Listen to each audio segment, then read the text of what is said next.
Assalamualaikum warahmatullahi wabarakatuh. Kami dari kelompok 5, kami akan mempresentasikan tentang software requirement specification tentang aplikasi kita, yaitu S-Smart. Dengan saya, Lutfi Alino Ismail. Saya Christian Franklin. Saya Riki Chandra. Saya Alif Rizky. Saya Sukman Jati Al-Mukafa. Ya, langsung saja kita ke slide pertama ya. Yang pertama ini ada konsep aplikasi. Konsep aplikasi yang kami buat adalah e-commerce untuk merancang sistem informasi pemesanan makanan online, memudahkan pelanggan dalam melihat menu, dan memesan sembako tanpa harus datang ke toko. Lalu, aplikasi ini juga memudahkan penjual lebih komunikatif dan informatif dalam mempromosikan makanannya. Ya, berikutnya ada gambar dari infografik stylenya. Ya, selanjutnya ada user center design. User center design atau UCD adalah metode dalam suatu perancangan desain yang berfokus pada kebutuhan user. Dalam kaitannya dengan sistem informasi, user center design merupakan bagian dari SDLC atau System Development Life Cycle. Sehingga desain aplikasi yang dikembangkan melalui UCD akan dioptimalkan dan fokus pada kebutuhan end user, sehingga diharapkan aplikasi yang akan mengikuti kebutuhan user dan user tidak perlu mengubah perilaku untuk menggunakan aplikasi. Ya, selanjutnya akan dibawakan oleh teman saya. Proses user-centered design. Proses di dalam UCD menuntut desainer memadukan unsur investigatif, misal ada survei dan interview, dan juga unsur generatif, misalnya ada brainstorming. Untuk memberikan dan mendefinisikan kebutuhan dari user, secara umum proses dari UCD berupa literasi, yaitu pengulangan dan evaluasi yang dilakukan pada setiap proses sebelum melanjutkan ke proses selanjutnya. Secara umum ada 4 tahap yang ada pada proses, yaitu lanjut ya. Next. Ada understand context use. Nah, understand context of use ini perancang sistem harus mengerti konteks penggunaan dari penggunaan sistem seperti siapa yang akan menggunakan aplikasi tersebut, untuk apa mereka menggunakannya, dan dalam situasi apa mereka menggunakan aplikasi tersebut. Yang kedua ada specify user requirement. Setelah perancang mengerti konteks pengguna dari aplikasi, maka dapat berlanjut ke proses selanjutnya, yaitu menentukan kebutuhan user atau bisa disebut user requirement. Pada proses ini, perancang harus dapat menentukan kebutuhan user di dalam bisnis dan tujuan yang akan dicapai. Dan yang ketiga ada design solutions. Proses berikutnya adalah merancang solusi dari user requirements yang telah dijelaskan pada proses sebelumnya. Proses perancangan ini akan melewati beberapa tahapan, mulai dari konsep dasar, prototype, hingga desain lengkap. Dan yang terakhir ada evaluation against requirement. Evaluasi akan dilakukan dengan melibatkan user yang akan menggunakan. Evaluasi dilakukan mulai dari satu proses dan dilanjutkan ke proses berikutnya. Next. Dampak dan keuntungan user-centered design. Setiap desain yang dibuat pasti akan memiliki bias karena akan dipengaruhi dengan sifat-sifat manusia seperti keresahan, harapan, dan kebutuhan. Tetapi dengan menggunakan UCD, perancang dapat melihat dari sudut pandang pengguna yang lebih spesifik, hal-hal yang sebenarnya dibutuhkan oleh pengguna, dan untuk membuat suatu rancangan yang baik. Perancang tidak bisa menggunakan hal-hal yang bersifat abstrak, harus mengetahui hal-hal konkret yang sebenarnya terjadi di dalam kehidupan, dapat diterapkan dan layak. Slide selanjutnya akan disampaikan oleh teman saya.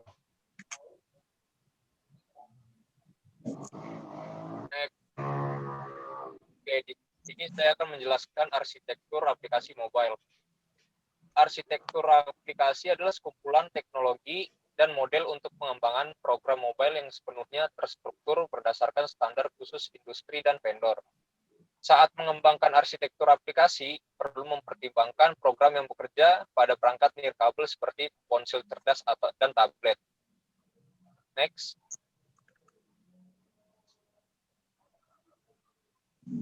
Nah, di sini kelompok kami menggunakan native apps, mobile application technology stack.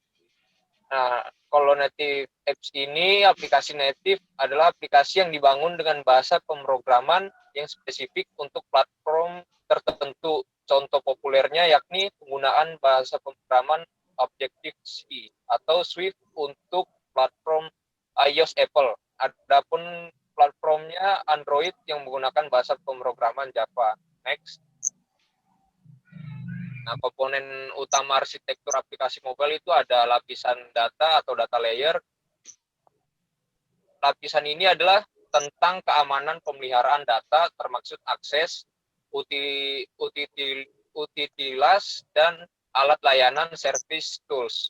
Ini adalah latar belakang untuk dapat mengembangkan logika bisnis dan kekhasan presentasi atau penyajian. Pola yang dipilih untuk operasi inti dari lapisan data menentukan cara kerja aplikasi. Pastikan desain yang dibangun cukup fleksibel untuk memenuhi perubahan dalam kebutuhan bisnis atau ekspektasi dari pelanggan. Selanjutnya akan dijelaskan oleh teman saya, Alif. Iya, komponen utama arsitektur aplikasi mobile. Lapisan logika bisnis, business layer. Platform ini menyembunyikan semua pekerjaan manajemen yang dilakukan untuk membuat aplikasi mobile. Memiliki tugas terpisah untuk pencatatan, caching, validasi, dan operasi teknis lainnya. Merupakan tempat untuk prosedur bisnis dan kebijakan perusahaan yang kompleks. Dan kata lain, di sini memiliki fasad aplikasi dengan alur kerja, komponen, dan entitas yang melandasinya. Singkatnya, lapisan logika bisnis adalah tempat untuk segala sesuatu yang berhubungan dengan logika dan bisnis. Lapisan presentasi atau penyajian, presentation layer, langkah penting di sini adalah menentukan profil pelanggan sehingga gambar di layar dan pengaturan elemen memuaskan pengguna. Paradigma saat ini, pelanggan selalu benar, bahkan dalam pengambilan keputusan tentang format data. Namun, lapisan ini bukan tentang pilihan data yang tepat. Ini tentang mendesain format yang mencegah input data yang tidak valid. Selain itu, pengembang aplikasi mobile difokuskan pada pemisahan logika bisnis dari pola presentasi atau penyajian. Elemen yang dipertimbangkan dalam arsitektur aplikasi mobile. Untuk latar belakang yang solid dari aplikasi mobile, beberapa hal harus dipertimbangkan terlebih dahulu dan merupakan langkah penting. Tepatnya, membangun aplikasi mobile membutuhkan pandangan jauh ke depan dalam 4 dimensi utama, yaitu yang pertama ada menentukan ukuran aplikasi mobile sesuai dengan perangkat yang diinginkan atau diharapkan. Yang kedua, menerapkan sebuah skenario untuk kualitas koneksi internet yang berbeda-beda. Yang ketiga, ada memoles detail UI untuk target audience. Yang keempat, ada memilih navigasi yang tepat di antara elemen. Dari 4 hal di atas dapat dilakukan beberapa elemen sebagai pertimbangan yang diperlukan untuk keperluan desain arsitektur aplikasi mobile. Elemen tersebut adalah ukuran aplikasi, perangkat, bandwidth, user interface, desain arsitektur, device resource. Selanjutnya, saya akan meneruskan dengan memperlihatkan demo dari aplikasi yang telah kita buat.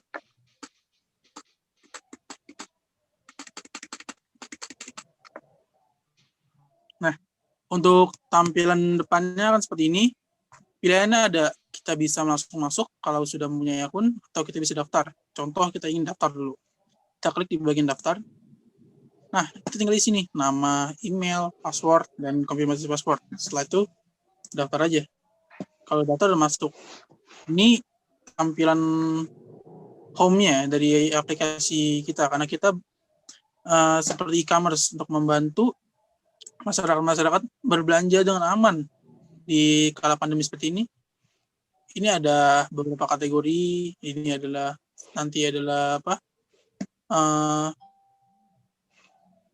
barang yang sedang turun. Ini bisa kita geser seperti ini untuk mencari barang-barang. Untuk ini contoh, misal saya ingin membeli daging. Oke, kita klik di bagian daging. Nah, muncul seperti ini. Misal mau apa ya? Kita mau makan apa hari ini? Contoh kita mau makan rendang. Kita pilih aja bagian daging rendang. Kita pilih. Seperti ini nanti tampilannya. Di sini ada rincian produk, fotonya.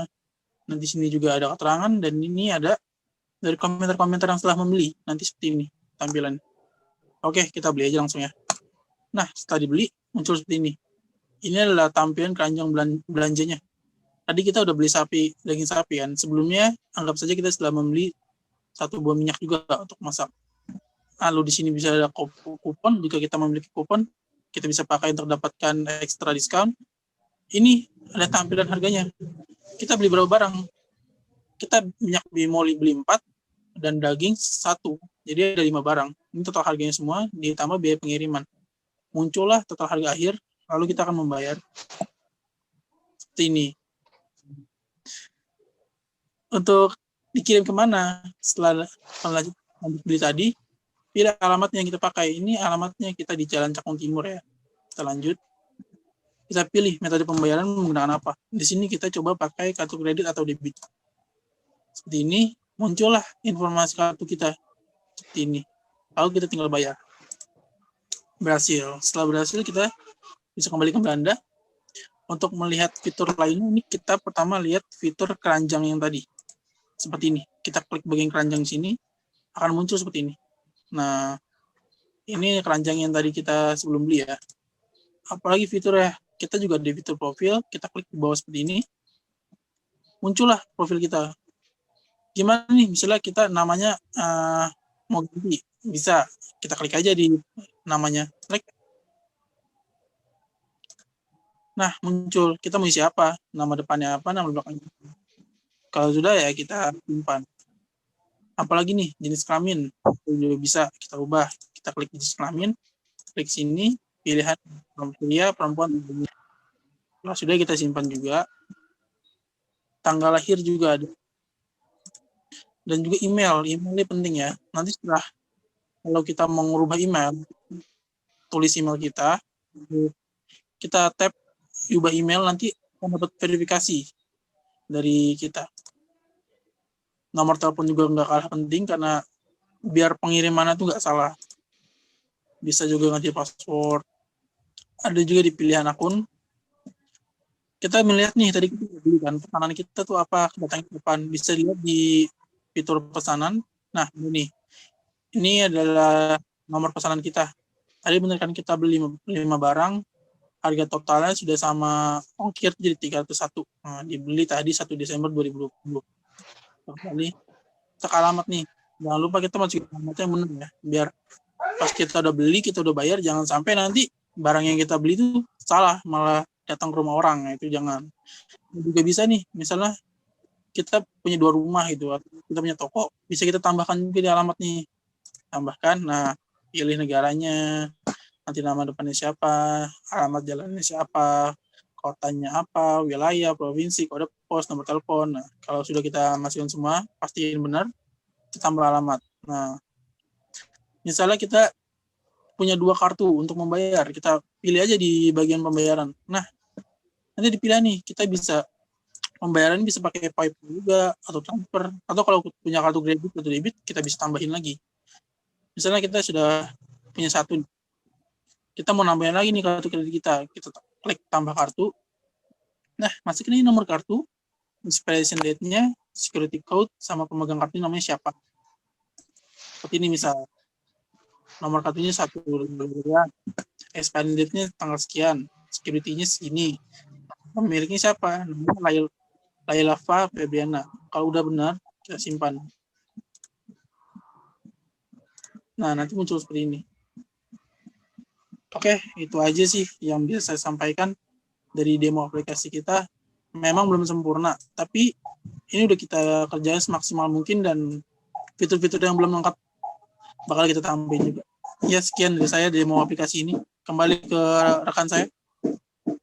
Terima kasih atas perhatiannya. Mohon maaf untuk kekurangannya.